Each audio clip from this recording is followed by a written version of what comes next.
What's up, everybody? I'm Rho-Bear. Welcome to Fabled Lands. This is a video game based on a series of game books that came out in the mid-90s. It was a series of 6 books that later got a 7th thanks to Kickstarter. And it's a really interconnected choose-your-own-adventure kind of situation. But I'm very excited to see how they translate all of that into a video game. So we're going to click on New Game. This is the dude. Let's see. There's a warrior. There's a mage. There's a priest. There's a rogue. There's a wayfarer. There's a troubadour. We're back to warrior. Stats.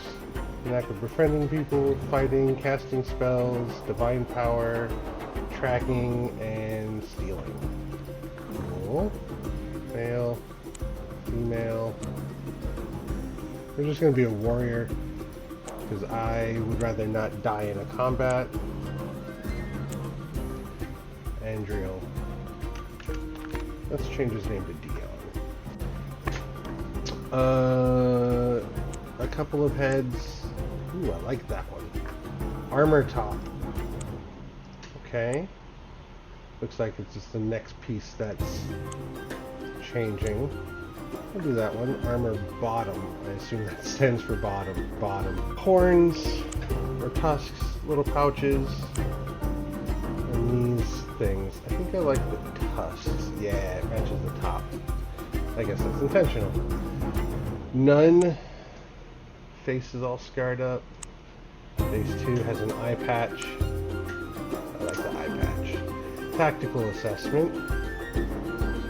Gain +1 damage. For 4 turns. Okay. So this was obviously not in the game books.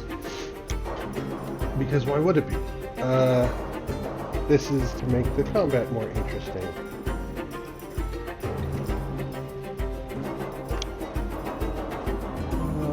And then difficulties. Explorer. This is easy mode, +2 all abilities, +6 stamina, more money in your pouch, free resurrection. Seasoned. You start with +1 in all abilities, +3 stamina, some money.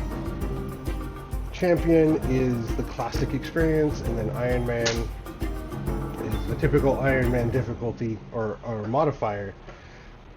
No manual saving, and when you're dead, you're dead. So we're gonna go champion for the classic experience. No benefits, just as it's meant to be played. And let's go. So this is gonna be fun. Old Harkuna, Gulnir, Sakara. The approach of dawn has turned the sky a milky green-gray, like jade. The sea is a luminous pane of silver, very descriptive. I really like this. I don't know if this is one-for-one text from the book, but it certainly feels like it. Holding the tiller of your sailing boat, you keep your gaze fixed on the glittering constellation known as the Spider. It marks the north, and by keeping it to port, you know you are still on course. One thing I've never learned is which is port and which is starboard on a boat. I think port is left, but I'm not 100% sure. I don't know for sure. I could easily be right. The sun appears in a trembling burst of red fire at the rim of the world. I love it. Slowly, the chill of night gives way to brazen warmth. You lick your parched lips. There is a little water sloshing in the bottom of the barrel by your feet, but not enough to see you through another day. Oh, so we're on a we're closing in on like desperation. Sealed in a scroll case tucked into your jerkin is the parchment map your grandfather gave you on his deathbed. You remember his stirring tales of far sea voyages, of kingdoms beyond the western horizon, of sorcerous islands and ruined palaces filled with treasure. As a child, you dreamed of nothing else but the magical quests that were in store if you, too, became an adventurer. It's a very, like, it reminds me of National Treasure with Nicolas Cage. The grandfather imparting these crazy stories onto the grandchild. There's no mention of your parents in that, so I assume that they're regular people, or that probably farmers or whatever, regular tradesfolk that more than likely objected to this behavior. But we're full-grown adults and we can do what we want. You never expected to die in an open boat before your adventures even began. See, I knew it. It doesn't mention food. It says we're almost out of water. You don't drink seawater. I know that for a fact because it's so salty. You're actually doing more damage than good to your body. Securing the tiller, you unroll the map and study it again. And the map in question, I think, is what that loading screen map was, which is of the continents that we're going to get to eventually. Or the big continent divided into countries, I should have said. You hardly need to. Every detail is etched into your memory by now. According to your reckoning, you should have reached the east coast of Harkuna, the great northern continent, days ago. So somehow we're wildly off course. A pasty gray blob splatters onto the map. After a moment of stunned surprise, you look up and curse the seagull circling directly overhead, dropping on you. That's gross. That's really gross. Don't look up with your mouth open, or you'll get a mouthful. Then it strikes you. Ew. Where there's a seagull, there may be land. Ha. See? Little twist. Little turn of phrase. You leap to your feet and scan the horizon. Sure enough, a line of white cliffs lie a league to the north. Have you been sailing along the coast all this time without realizing the mainland was so close? Okay, so we're going north. So I guess the sun port would be to the right. If we're sailing north, the one thing it never establishes is where we started from. We're just on the ocean heading towards this place.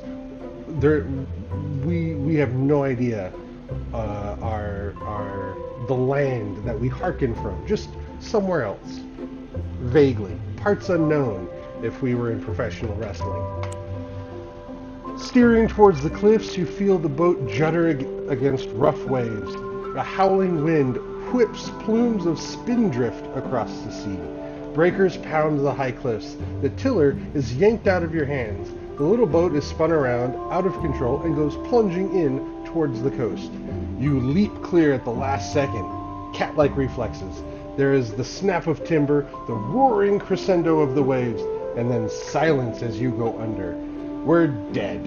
Striking out wildly, you try to swim clear of the razor-sharp rocks. For a while, the undertow threatens to drag you down. Then, suddenly, a wave catches you and flings you contemptuously up onto the beach. The nerve. I didn't give him consent, or the ocean consent, to fling me about like a rag doll. Oh well. It's time to begin the adventure! Dun da da da! Battered and bedraggled. Again, full credit to the people who wrote the original game books and the team translating it into this adventure visual novel style game. Fantastic. Battered and bedraggled, you lie gasping for breath until you hear someone walking along the shore towards you. Wary of danger, you lose no time in getting to your feet. Never mind, you were on the verge of starvation and dehydration. Again, cat-like reflexes. Confronting you is an old man clad in a dirty loincloth. Tarzan he is not. His eyes have a feverish bright look that is suggestive of either a mystic or a madman. Well, well, well, what do we have here, friends? Asks the old man. He seems to be talking to someone next to him, although you're certain he's alone, because you have eyes and there's no one else near you. Looks like a washed-up adventurer to me, he says in answer to his own question, all wet and out of luck. He carries on having a conversation that quickly turns into a heated debate. He is clearly quite mad. Well, that answers that. Excuse me, you shout above the hubbub in an attempt to grab the old man's attention. He stops and stares at you. I don't like that. Is this the Isle of the Druids? You ask impatiently. Indeed it is, says the old man. I see that you are from a far land, so it is up to me to welcome you to Harkuna. But I think you may have much to do here, as it is written in the stars that someone like you would come. Your destiny awaits you. Follow me, young adventurer. The old man turns smartly about and begins walking up a path towards some hills. You can just see some sort of monolithic stone structure atop one of them. Okay. Well, see, now we have some options. We can follow him, which seems like a dubious proposition. We can scour the remnants washed ashore, or we can explore the island on our own. Seeing as how we've never been here, first let's scour the remnants. You find a small vial holding a reddish concoction. You bless your good fortune when you recognize it is a healing potion. Don't forget to click the item to transfer it to your inventory. Potion of healing restores 5 stamina. Single-use potion. Cool. Come on, I'll show you the gates of the world, the old man babbles. Alright, fine. During your short trip upward, the old man regales you with tales of your destiny and fate, continuously arguing with himself as he does so. Which is odd. Make a move. Okay, so now we're interacting with the map. Oh, we've got some objectives. I guess this is a zoom in, zoom out. Isle of the Druids. Show world map. Hey, okay, so this is straight from the map in the old game books. Each of these countries, including up here, was a different book. The ocean itself was its own book. So we're over here on the Isle of Druids, and we're gonna just wander our way through all of this. This is awesome. Quest location, powerful adversary, treasure. Okay, I'm so in. And it auto zooms into where we are. That's cool. We can move it around a little bit. Marlock City, Yellowport, Blessed Springs. Awesome. Awesome. Obsidian stones. Here's our little dude. And we're going to go ahead and click on the obsidian stones. Isle of Druids. You reach a hill covered with a circle of large obsidian standing stones. Despite the bitter wind that blows across these hills, the stones are unweathered and seem almost newly laid. Definitely magical. Probably. Here are the gates of the world, says the mad old man. The stones are laid in such a way that they form 3 archways, each carven with mystic symbols and runes of power. Each gate will take you to a part of the world of Harkuna, though I know not where, explains the old man. Abruptly, he turns around and sets off down the hill, babbling to himself. His voice fades as he descends the hill, leaving you alone with the brooding stones and the howling wind. There are 3 stone gates engraved with ancient runes. Each gate is marked with a name: Yellowport, Marlock City, and Wishport. From here, you can see the coast and the whole island, which is heavily forested. We can tell where these gates go.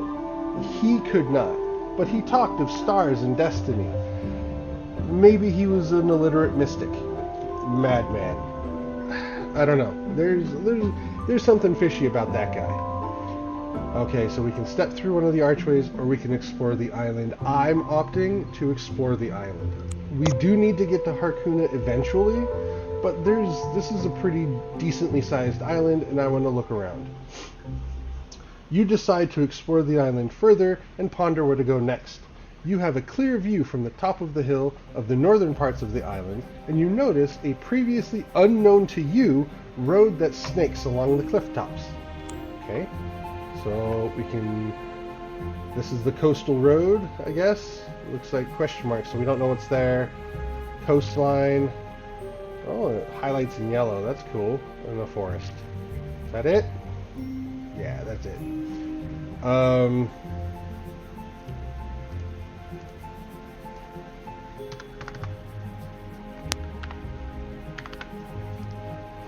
So, A, B, C, D, that one. Why not? I like mystery. You are on a coastal road that snakes along the wind-swept cliff tops in the north of the Isle of Druids. Okay, no special bonuses apply. Roll dice. 9. Attacked by a wereboar. Ooh. So this is how, in the guidebooks, this is how things would be resolved. 2d6 plus some kind of bonus, typically from a stat that it called out. And then it would tell you if you rolled 2 to 5, you were attacked by this. If you rolled 6 to 8, this happened. And it wasn't always this spread, but that's typically how it worked out. So I'm fighting a wereboar. A wereboar in ornate armor comes thundering out of the undergrowth near the road with a raised spear. There's no chance of retreat or surrender in this battle. Fight! Okay, so I messed up. I didn't save. I mean, we just started. Ooh, he looks cool. Man, either he's tiny or I'm huge. Okay, let's see. Stamina, action points. He's got stamina. These are my things. Attack, defend, disengage. So that movement doesn't provoke opportunity attacks. Use an item, swap weapons, tactical assessment. And then stunning blow. Hitting it for 50% max weapon damage and pushing it to adjacent unoccupied tile. The enemy is also stunned for a turn. Base combat of 6. Well, I don't have a ranged weapon, I assume. Oh, I have the heal. Okay. Skills and spells. What does it show me? Rogue spells, mage spells, troubadour, warrior. Okay. So, character sheet, here we go. I have a short sword. No bonus. Does 1d6 or 1d6 points of damage. Leather armor, so a defense of 1. Offense, 8 to 18. I guess it's including my strength or combat score with that into the damage. Defense of 7 for non-magical attacks. Stamina, action points to do things. Oh, actual damage. I don't... Okay. 3% crit chance, no chance to block, no blessings. Okay, so this... I guess... Gotta be smart about this. I'm gonna go here and end my turn. Okay, so now he came in. Let's do that. And I have no action points left, so... Weird. Okay, end turn. Ow! Okay, stamina is your life bar. That's not cool. I can't do that, so let's just... Wow, I missed. Oh, this is gonna suck for me. Look at that. I'm down to 3. Then you're not playing around. Let's try and stun this guy. Yeah, that worked. And return. I get a free shot. And he's dead. Whew. Man, that was lucky. Continue. What do I get? Do I get anything? What happens? The creature's armor is too heavy to suit you, but you can take a hunting spear and a boar's tusk. Grab your acquisitions and continue onwards. That and that. Make a move. Okay, well, that was exciting and really fun. I'm so into this. This is gonna be a fantastic adventure, and I can't wait to keep going. We're gonna pause here, yeah, this is like I said, I know I keep repeating myself, but I'm very excited to keep playing this. Thanks for watching. Please consider subscribing, leave a comment, tell me how I can spice things up a little bit, or other games that I can play that could be interesting. I'm on Twitter. You can find me on Twitter. Those are all of the social media things. But yeah, thanks for watching and giving me this opportunity to play this with you, and I'll see you next time. Goodbye.